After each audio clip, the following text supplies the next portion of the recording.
Never been more excited to share with you guys a podcast episode, a topic than I am in today's episode, where I'm going to share with you guys, because I know how powerful this can be for your life. I know that hands down, if you take what I say seriously and start to implement it into your life, you are going to have way more success. You're going to be way more happier.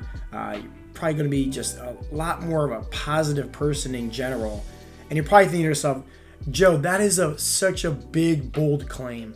But hear me out. When you really pay attention to what I'm about to share with you, it's going to make such a world of a difference in your own life.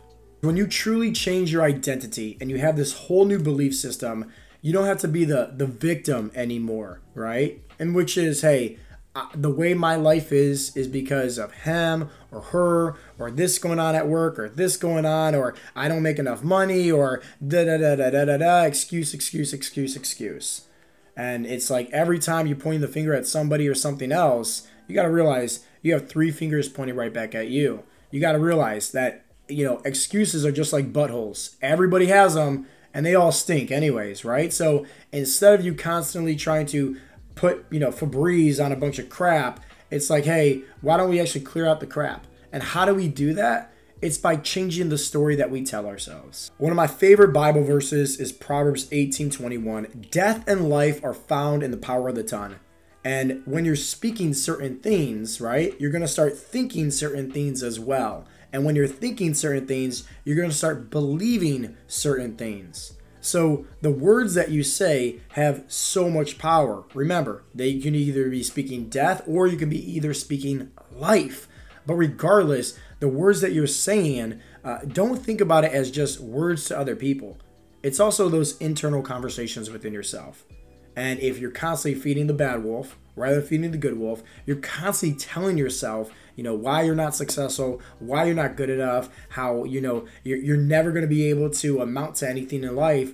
Well, guess what? That's going to be your thoughts. And if you're constantly thinking those thoughts, it's going to start to formulate into your subconscious mind as a belief system. And this is going to require some soul searching, I like to say, right? Where, hey, turn off the phone, turn off any distractions, and start asking yourself questions. You can find out so much about yourself when you truly just get comfortable with who you are and start asking yourself better questions. Because at the end of the day, anybody could put a Band-Aid on a gunshot wound, but that's the same thing of having like this big, garden that's beautiful with all these flowers, but you got all these weeds and you're pulling out the weeds, but they're just going to come back more and more and more and more unless you get to the root of the issue, right? So how do you get to the root of the issue in terms of what's holding you back? Well, start asking yourself some questions. Hey, why am I feeling this way? Hey, why is my life like this? Really get comfortable with being uncomfortable with yourself and asking yourself deep-rooted questions, soul-searching, I like to say. So let me explain to you just how powerful your words are, and most importantly, the story that you tell yourselves. So let's talk about an event, let's talk about a story, and then let's talk about, obviously, your feelings, the outcome. So for starters, the event.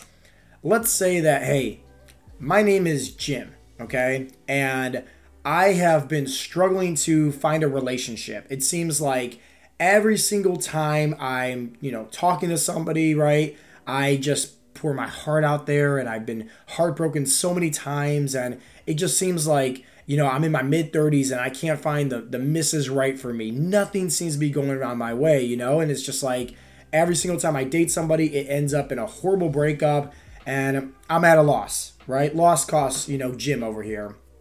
So Jim decides to download one of those, apps to meet some girls. And next thing you know, it's like, hey, I connect, or whatever it is that it's called, right, with somebody. And me and them start texting and talking on this app, right? And we decide to go out and, meet. Maybe want to go have some dinner, maybe go have some drinks. And it's like, hey, we're connecting on this app. Everything is seems okay and good. So we decide to set up a date for maybe, Friday at 7 o'clock at this bar. Once again, we're going to have some food, we're going to have some drinks, and, meet each other for the very first time. So keep that in mind. That's the event. That is, what's going on right now. About Jim's past. You know about how he has all these different heartbreaks, everything like this, that's, he's been through, but now he's feeling a little bit hopeful, right? He's about to go on this date. He just connected with this, individual. So Jim shows up to the restaurant at, let's say, I don't know, 6:45, a little bit early. He wants to make sure he gets there, make sure he gets the table for them, everything like that, all said and done. Well, let's just say this girl that he was connecting with, her name's Susan, right? So Susan never shows up, like at all. Like 7 o'clock, and he doesn't have her number. He just has her on this app that they were connected with, and he's messaging her, hey, like, I'm here. Are you stuck in traffic? Like, what's going on? He doesn't want to seem like he's coming off like needy or anything like that. But hey, he's kind of wondering also, like, dude, what's going on? So he waits a little bit more. It's now 7:15, so 15 minutes past the designated time they were supposed to be meeting at, and still nothing. He messages her one more time on this app, hey, are you okay? Doesn't hear anything back. Next thing you know, it's 7:30, 7:45, and now Jim is like, all right, well, I'm going to go home. So Jim goes home, and how do you think Jim is feeling? He's been through all these different bad relationships and heartbreaks before in the past where he never could find Mrs. Right. And he starts to feel a little bit hopeful now talking to this girl on this app that they connected with, but she doesn't even show up. She ghosts him. How do you think Jim is feeling? Probably like heartbroken, probably upset, probably that victim mentality of why me? This always happens to me, right? Like, what's going on here? And it's upsetting for Jim. It really is. So that's the event, right? And then you can see that, the story is the words that Jim is telling himself. Why me? This always happens to me. Like, come on. Like, why can I find, the right person for me? And that's going to lead to the feelings, the outcome, where, hey, now he's even more depressed. Now he's even more sad. Now it's cry me a river, probably going back to even more bad habits and never, trying to do something to improve his life and just better himself. Why?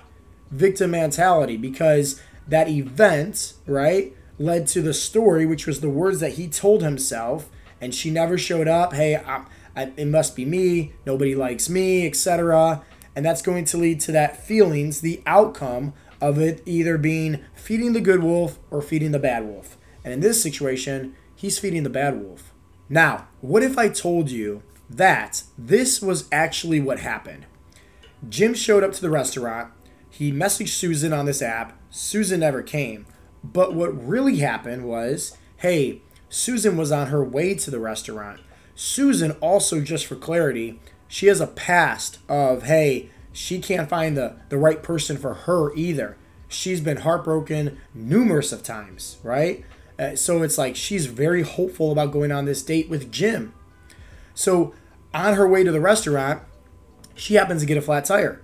Now, keep in mind, Susan is wearing a nice dress, okay? And so she doesn't have pockets. So she gets out of the car, right? Because she realized here that she has a flat tire. So she gets out and she decides to start looking around like, did I run over something? Like, what's going on? Is this like fixable? Can I call somebody? And literally, as she's bending over, right, to take a look at, her tire to assess it, the flat tire, she has a purse around her arm and it's opened up and there's a sewer, right? The little guardrails of the sewer. And as she's bending down to go take a look at the tire, hey, what do you know? Her phone falls through the cracks of the sewer. What are the odds of that? So now Susan is like, what's going on? Like, every time I try to go on a date with somebody and, get my hopes up and, I figured something good can start to happen in my life, it seems like something bad always happens to me. So she waits several hours. She eventually gets, a tow ride back home. The next day she goes to the store, gets a new phone. She's now looking at she's going back on the dating app where she met with and connected with Jim. She's like, thinking like, man, should I message him? Should I not? Like, he's probably so upset with me. Like, he was messaging me saying like, dude, like, where are you at? and she figures, I'm not gonna do anything about it at all. You know, like I'm just not gonna say anything to Jim. You know, so now does this story change things up differently than what I told you about Jim's story on how he was feeling? Because Susan over here, hey, she's all excited to go on this date with Jim. You know, she gets a flat tire, unfortunately. Her phone, you know, falls through the sewer. She can't contact Jim saying what happened. So she has this past track record of, you know, bad relationships and always getting her heart broken, and things bad are happening to her whenever she's about to go on a date. Think about it, right? Does that changes things now? Because now Susan over here, once again, the feelings for her, the outcome, she's going to start feeding that bad wolf as well. Why does this always happen to me? Victim mentality, cry me a river, blue, right? It's just like, okay, hopefully this is all making sense. Now, here's the funny thing. Let's just say several weeks goes by and Jim's out shopping for some protein bars at the store. Susan's like, oh, I got to get in shape. Like, I need some protein bars too. They all go to the same, you know, like grocery store or whatever, right? So Jim's there, Susan's there. They haven't talked in, you know, the past several weeks since that incident happened at the restaurant where Susan never showed up. And like, hey, Jim sees Susan. Susan, hey, whatever happened a few weeks ago when we were supposed to meet? Jim, you would not believe this, but my phone fell through the sewer. I got a flat tire.